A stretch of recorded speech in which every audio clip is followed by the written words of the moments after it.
આ દ્રશ્યો જોઈને દુઃખ થયા પછી આપણે થોડા સમય માટે એ જગ્યાએ પહોંચીને વિચારવાનો પ્રયાસ કરીએ કે લોકો કેવી પરિસ્થિતિમાં જીવે છે।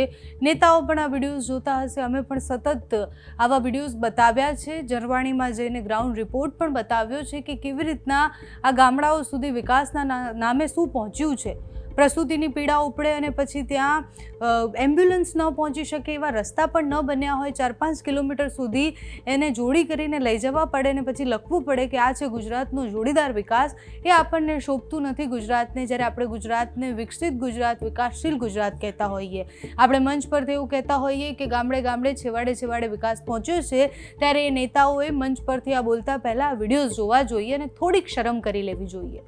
હવે ક્યાંથી આ વિડીયો સામે આવ્યો છે, તો આ વિડીયો એ કવાંટનો છે। કવાંટના આંબાડુંગર ગામથી 5 કિલોમીટર દૂર એક મહિલા જેની ઉંમર 22 વર્ષ છે, એમને પ્રસૂતિની પીડા ઉપડી અને પછી 108ને જ્યારે ફોન કરવામાં આવ્યો ત્યાં એવા રસ્તા જ નથી કે ત્યાં 108 પહોંચી શકે। એના પછી એ ગામથી, એ ફળિયાથી બધા જ લોકોએ જોડી કરી અને મહિલાને હોસ્પિટલ પહોંચાડવાનો પ્રયાસ કર્યો।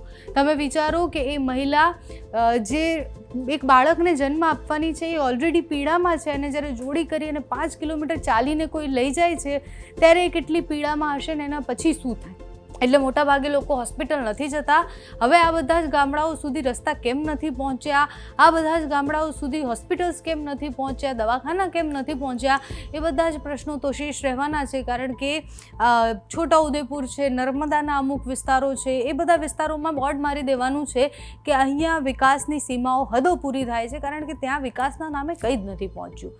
દર વખતે એકની એક વાત કરી, દર વખતે એવું કહેવું કે વિકાસ નથી પહોંચ્યો, વિકાસ નથી પહોંચ્યો, છતાં પણ કોઈ આંખ ન ખુલી અને સતત આવા વિડીયો આવ્યા કરે પછી શરમ આવે છે કે એ નેતાઓ જે આદિવાસી વિકાસની વાત કરે છે, એ નેતાઓ જે મંચ પરથી એવું કહે છે કે છેવાડાના ગામ સુધી પાણી પહોંચ્યું છે, છેવાડાના ગામ સુધી બધી જ સુવિધાઓ પહોંચી છે, એ લોકોએ જરાક આ વિડીયો જોવો જોઈએ કે માણસ એમ્બ્યુલન્સ પહોંચે એવા રસ્તા પણ ત્યાં નથી બનાવવામાં આવ્યા।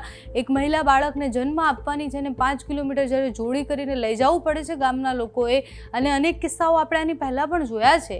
એ નર્મદાના હોય, છોટાઉદેપુરના હોય કે જ્યાં પ્રસૂતિની પીડા વખતે જોડીમાં લઈ જવા આવે ત્યાં રસ્તા વચ્ચે જ બાળકનો જન્મ થઈ જાય અને કાં તો મા પોતાનો જીવ ગુમાવે, કાં તો બાળક પોતાનો જીવ ગુમાવે, અને કારણ શું કે ત્યાં રસ્તા નથી પહોંચ્યા।